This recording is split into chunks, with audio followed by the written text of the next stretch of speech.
There's not only one love, not only one love, not only one love in this world, my dear.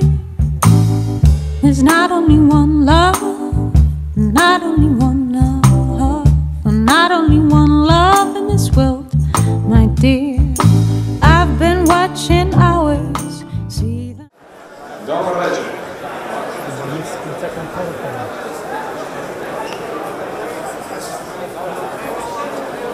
Здравейте! Много се радваме, че има толкова много хора. Предполагам, че ще дойдат още повече. Всички знаят за какво са тук. Абе, извинявай, само ще ви кажа няколко допълнителни неща. Аз съм... Да, който глава се полагава и там, ако да си. Другата седмица, по време на дните на предизвикателствата, на 3 декември, ще излезе едно юбилейно издание, посветено на 10 години фотоконкурса, който организираме. Това е едно много дебело 150 страници издание, фотоалбум с най-добрите снимки, които са минали през фотоконкурса. Ако имате интерес, заповядайте. След това в събота е традиционното парти за откриване на сезона, което ще бъде за първи път на Хижа Примерска. Най-хубавото, че ще има и сняг. Надяваме се. Ще има сняг. Лавините курсове, сигурен съм, че много от вас се интересуват. Ще ги обявим в понеделник. За момента ще бъдат 3 в януари месец, след като се запълнат те, ще има и последващи до запълване на бройките. И Момчило продължава от тук нататък. Приятно слушане и много сняг.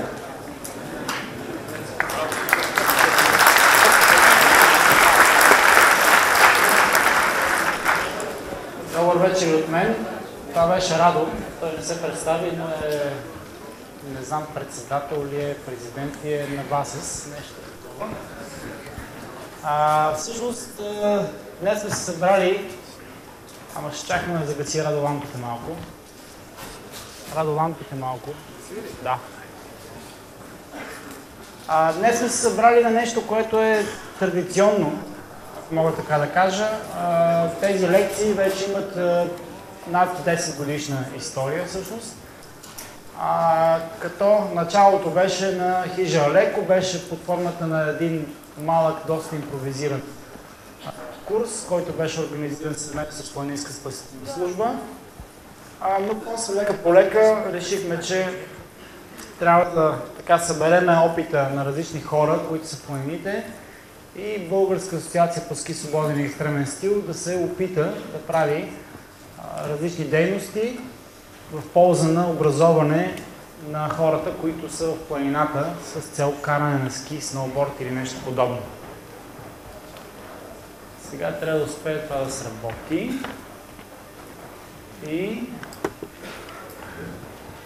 И пауза. Оп. Добре, надяваме се, че ще работи малко по-добре, че ще измислим някакъв вариант с човек, който там ще цъка. Искаме първо да кажем, че тази лекция се организира благодарение на помощта на няколко магазина за спортна екипировка в София. Конкретно това са Basecamp, Stormshop, Стената и Скот. Всъщност тяхната подкрепа помага да се развиват различни други дейности през сезон, защото самата лекция не ни струва кой знае какво.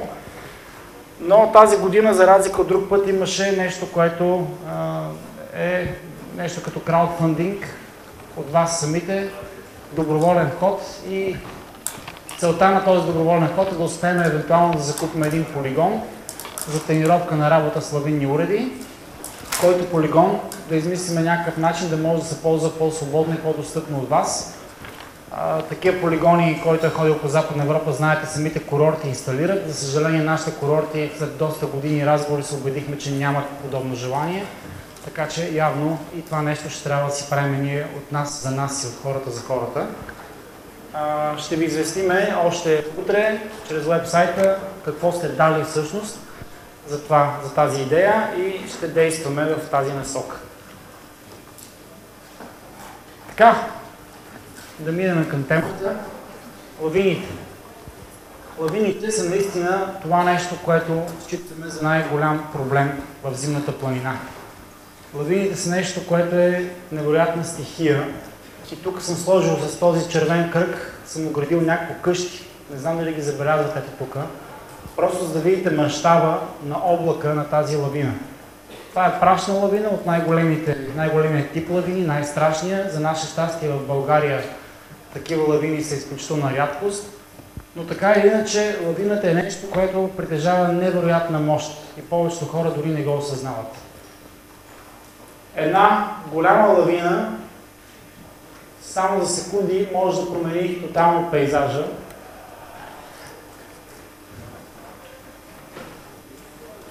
Тук на тази снимка виждаме лавина, която е слезла през гора и тук, за да видите мащаба, това е човек.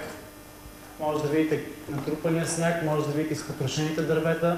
Буквално казано за няколко секунди една мощна лавина може да превърне вековна гора в клечки за зъби. Тази снимка от България, това е Картала. Чували сте, може би, имаше една лавина, която падна преди няколко години. Лавината падна съвсем ненадейно през гората, през едно малко поточе и си изсече сама пътя. И всички тези дървета, които виждате, бяха свлечени отгоре от склона. А това камъцу в момента, то не е камъцу, нещо друго, се опитва всъщност да разчисти пътя до местния ски курорт. Тази снимка е от едно малко селце в Алпите, Галтюр. През 1999 година, с течение на обстоятелствата, метеорологичната обстановка, допринесе до там, че там падна една много голяма лавина. Тази лавина всъщност унищожи част от селото, къщи, сгради, автомобили, както виждате, прекатурени и общия сумарен черен резултат е 31 загинали човек. През същата година големи лавини в Алпите убиха още много хора. И всички тези снимки също съм ги сложил с една единствена идея да кажа, че лавините наистина са нещо доста страшно, с което трудно можем да се бориме, дори да искаме да се бориме.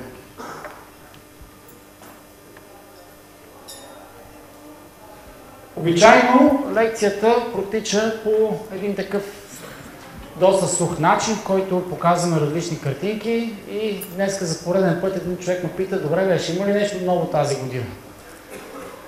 Истината е, че много трудно мога да ви кажа нещо ново за лавините, защото лавините са същите. Те не са променили стотици хиляди години. Това, което се променя, разбира се, сме ние хората, но в рамките на една-две години не се променят толкова нещата, свързани с хората. Нито се измислят кой знае какви новости технически, нито ние самите се научаваме да действаме по много по-различен начин. Така че тази година това, което реших да променя, е начин на представяне на тази тематика. Предварително се извинявам, че ще бъде малко по-тъмни краски всичко, но си мислех и реших, че може би това ще е начина да привлека повече вашето внимание. Ще има такива подобни слайдове, но в крайна сметка това няма да е водещия маниер на представяне на лекцията. Обаче това устройство ще ме измъчи. И кратка техническа пауза да измислим някакъв друг начин. Нали ще моля да мърдаш с стрелките. Няма нищо сложно, аз ще дам знак просто. Да, защото това нещо явно не работи достатъчно добро от разстояние. И ръката. Да.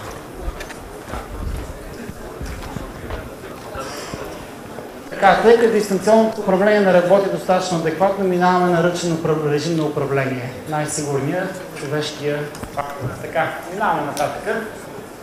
Цъкай. Давай.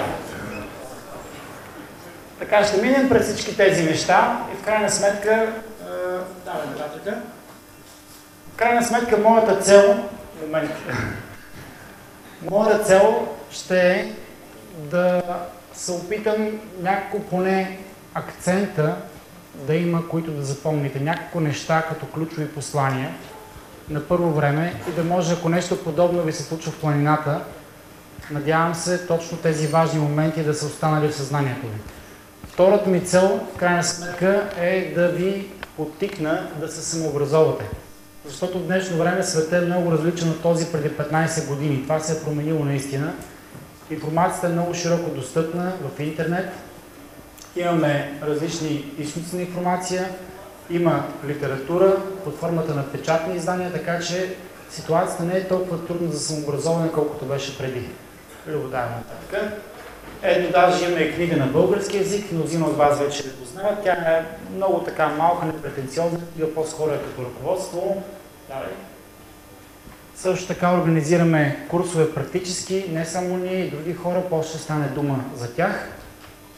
А за наше щастие и други хора, които са специалисти в различни области на неща, свързани с планината, в случая планинска медицина, също организират подобни събития. И всъщност, ако аз успея да ви провокирам, вие самите да отворите някои от тези книги и да отидете на някои от тези курсове, обучение, мероприятия, ще съм наистина щастлив. Да, така, тази годишната лекция ще започне с няколко примера. Както ви предупредих, днес всички примерите ще са хубави. Първият пример е от 2010 година, 14 февруари. Това е връх Мусала. Не се разпознава особено добре от тази снимка, но сега, извинете за секунда, пак ще се върна до там. Оставих си показалец.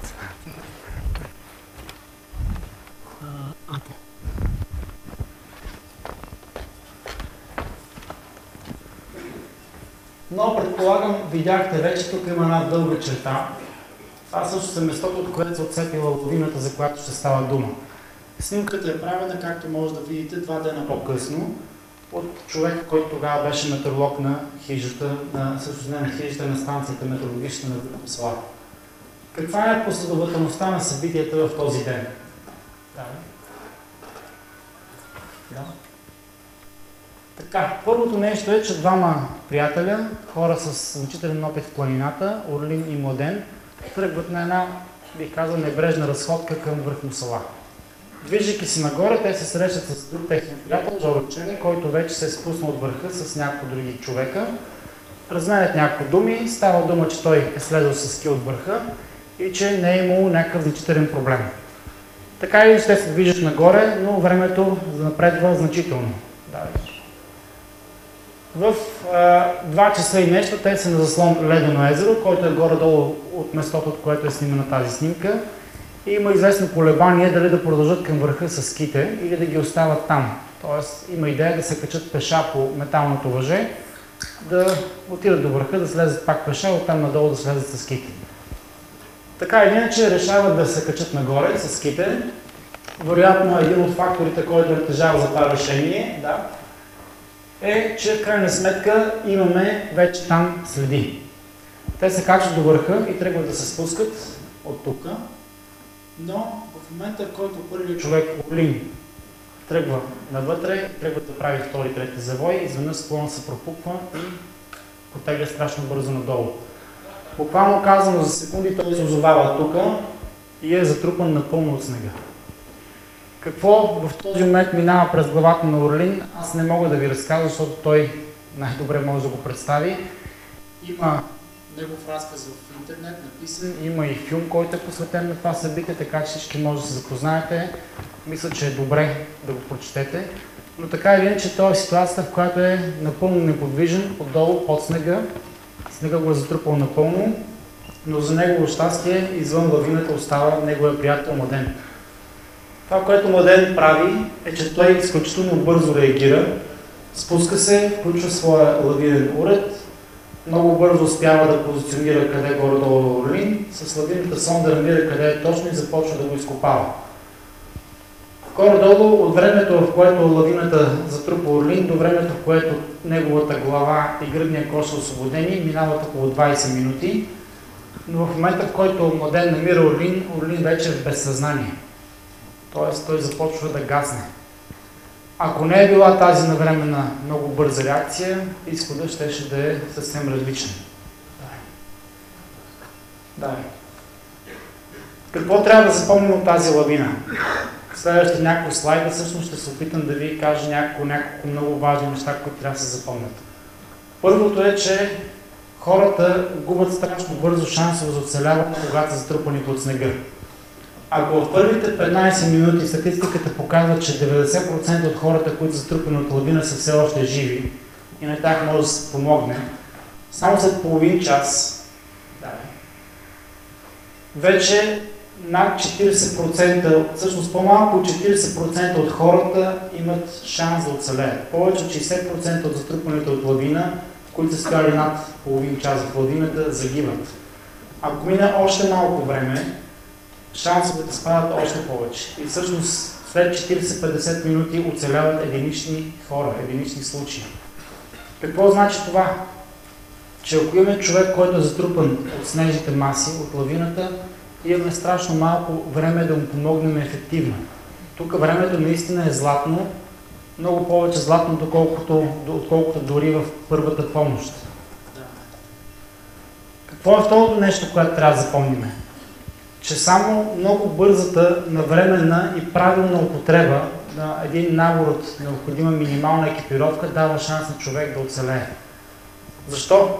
Защото статистиката показва, че ако ние използваме само лавинния уред, ни трябват 1-2 часа да достигнем до човек, който е отдолу.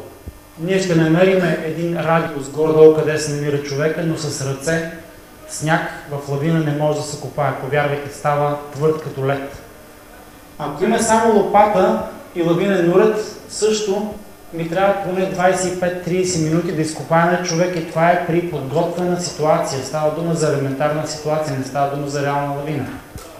Защото ние намираме някакъв периметр 2-3 метра, но къде е точно човека не знаем и започваме да копаем на хаос, а това са кубически метри тежък сняг.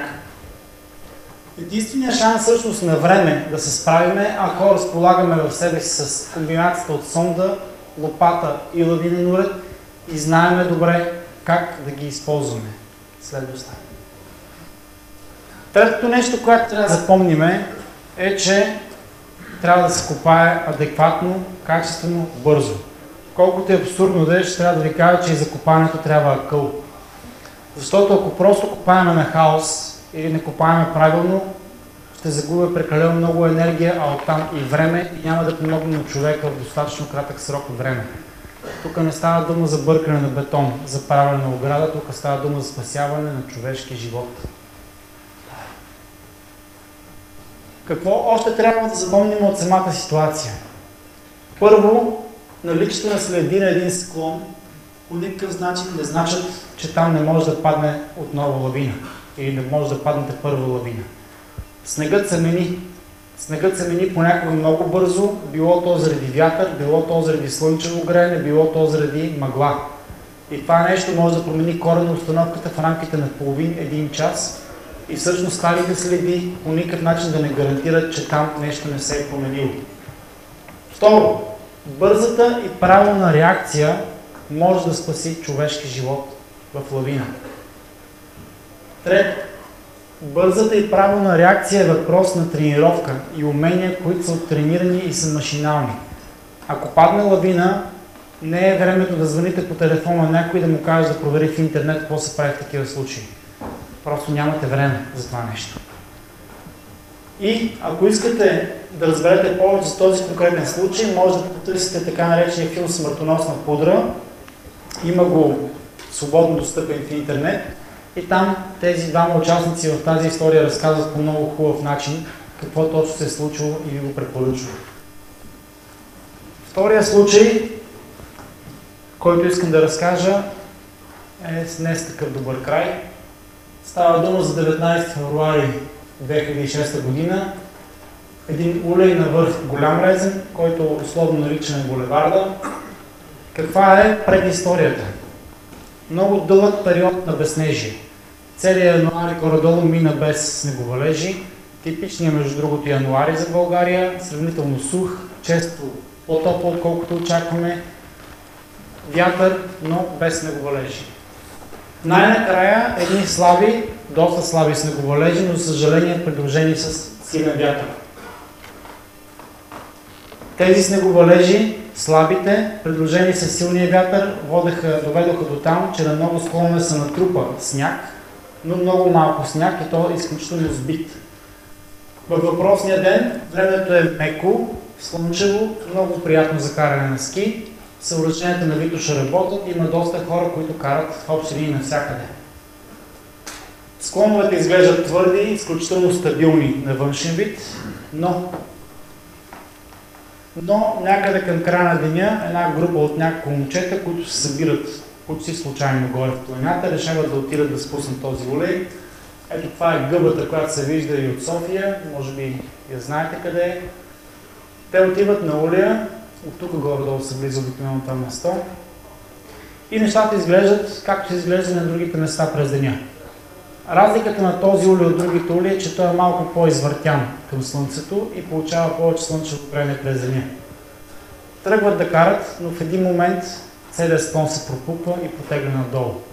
Това, което виждате с червената линия, е линията, от която се открътил снега. Виждате, че става дума за абсолютно целия улей. Това е широко около 200-300 метра.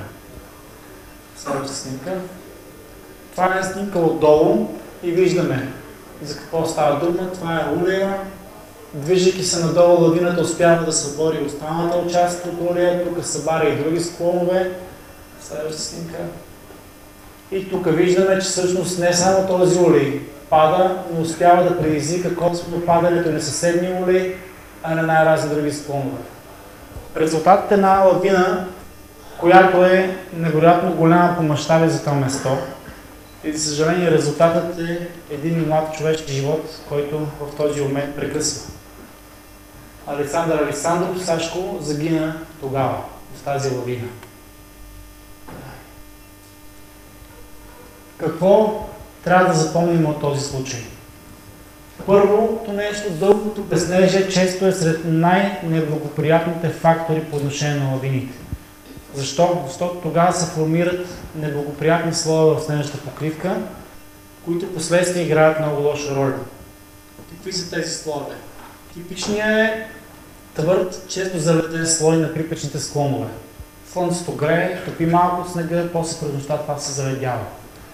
Вторият типичен слаб слой, който много често се образува върху първия, е тънък слой от скреш. Понякога имаме и сограшица. Ето това е скреш, всички я познавате на външен вид, как изглежда. И проблемът е, че когато после отгоре се навява нов сняг, понякога може този скреш да не се причупи, да не се сплеска и виждате как остава като кух, буквално казано слой. Това е сограшица, също сте я виждали, предполагам, като зърна стереопор. И за съжаление много често това е първият тип сняг, който започва да вали при топли бури, които навлизат в България. Резултатът от тези неща е, че когато отгоре се образува един по-плътен слой сняг, обикновено от вятъра, така наречената снежна дъска, тя буквално казано лежи върху тези много лабилни слоеве, които играят ролята на лагери. И когато те се натоварят малко повече, отлитат надолу. Второто нещо, което трябва да запомните, е, че над 90% от лавините, които са повлекли хора, са предизвикани от самите хора. Не става дума по принцип за лавините, които падат някъде в дивата планина. Става дума за хора, за лавини, които повличат в себе си хора. Това са едни кадри от Рилски езера. В случая това е Боян Бронията, едно момче, което кара изключително добре. Тук той се движи с много голяма скорост, но ще видите в рамките на 2 секунди как се променя ситуацията. Тук, да, върни само секунда, виждате тази пуктетина, която се отворила и следващия кадър секунда по-късно вече виждаме колко се е разширила, а тук отгоре се пропуква следващата ситуация с сняг. Виждате. Изключително бързо се развива една лавина, която е от тип снежна дъска, много бързо потегля и много бързо може да догони човек, който е отдолу. В случая Боян се движи много бързо и по този начин успява да се измъкне от тази лавина.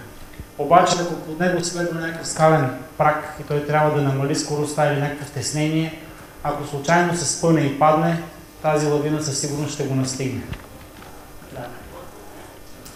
92% от лавините, които са повлекли хора, са тип снежна дъска. Т.е. точно такива лавини, които снегът е малко по-твърд, навят от вятъра. Само 2-5% са от пръхкав нов сняг и под 3% са мокрите лавини. След малко ще минем през тях с различни примери. Средните размери на лавините, които повличат хора, не са големи. Широчината е около 25 метра. Това е сравнително малка широчина за лавина. Най-често дълбочина на снега, който потегля, също не е голяма. 10 до 50 см. Това са две педи една на друга. Сравнително малко сняг, но е факт, че това е достатъчно за да предизвика страшни проблеми.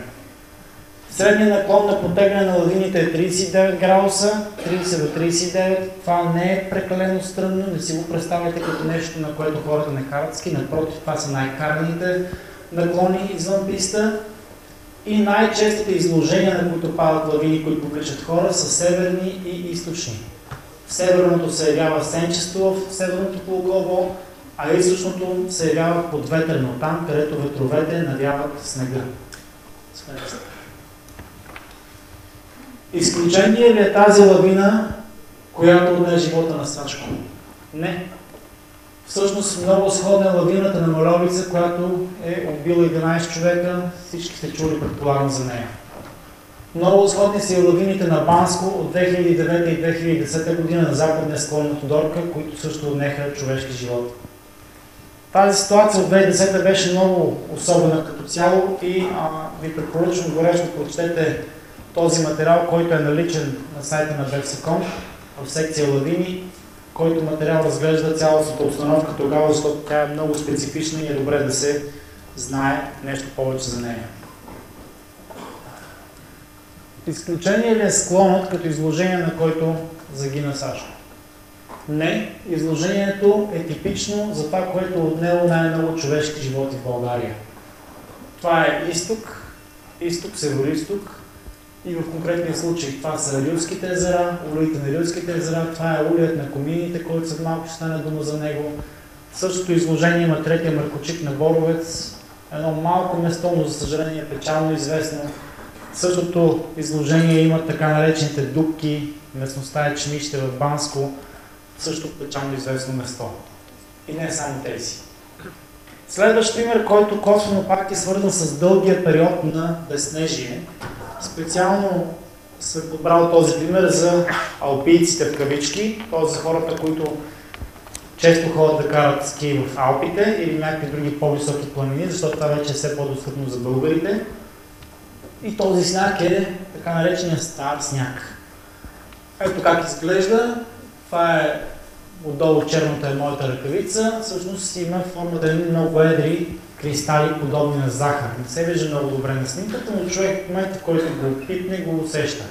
Все едно си сипвате на ръката една купичка с захар и когато разпаквате вашата ръка, тази захар се изсипва. Между отделните кристали няма абсолютно никаква връзка. Как се получава този сняг? Той се получава при дълго, студено, ясно, безснежно време. Такова, което е типично за вътрешните долини на Алпите, района, например, на Давоз в Швейцария, Сент Мориц, някои други места по-високо разположени в Алпите. Често такъв сняг може да видите и в други високи планини, Кавказ, Хималаите и така нататък. Какъв е проблемът с този сняг? Че той, буквално казано, няма консистенция. Когато тръгнете да карате ски в него, усещате, че много дълбоко потъват ските, почти без да има съпротивление обратно от снега и контрола на ските е малко трудничък, забавен, така да се каже. Този сняг много лесно изтича по стръмните склонове, понякога е достатъчно просто да влезе, да направи един завой и той потегля. Бавно, като една каша, но лека по лека се ускорява. И най-лошото е, че когато върху него падне друг сняг, няма как този стар сняг изведнъж да се стабилизира. В случая, тук има няколко сантиметра нов сняг, но виждате, при един завой, буквално казано, всичко изтича на малко по-стръмното. Следваща снимка. Още по-лошото е, ако новия сняг, който вали, е с малко вятър и се образува дъска, дори тя да е мека. И виждате тази снимка, тя отново от Швейцария. В момента, в който скиорите са достигнали малко по-стръмно местенце, тук лавина, тук лавина, тук лавина, тук лавина, буквално казано на всеки леко по-стръмен наклон лавина. Следваща ситуация. Този лош нов сняг. Всъщност говоря за ситуациите, в които пада много нов сняг, които всички ние чакаме понякога с години, и които всички ние наистина се надяваме да ни се случват, а за съжаление това не е толкова често в България.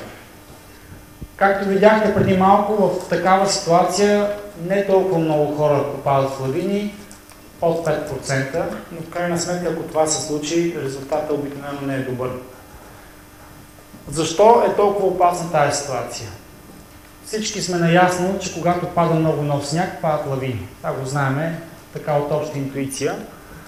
За съжаление, проблемът е в това, че в такива дни на хората, буквално казано, им изключват бушоните. Неща, които ние ги знаем като признаци, неща, които знаем като проблеми, просто ги игнорираме в такива дни. Този пример, който ще ви разказа, също е с неблагоприятен изход.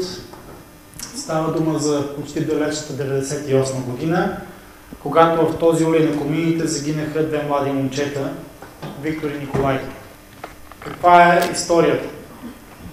В този период на Витоша започна много активен снеговалеж. В продължение на няколко дни не спираше да вали сняг. Температурите бяха ниски, нетипични за края на месец март. В общи дни приличаха на януарски температурите. Много сняг, над метър и половина сняг, пръхкав сняг, изключително хубав за каране. И в този момент всички, разбира се, така хора, които караха на Витоша, изпитваха невероятен кеф от тази работа. В тези години ние в общи линии бяхме в възрастта, в когато мислехме, че лавините не са за нас, те са за някой друг, по-стар. Нас лавини не го бяха. И Виктор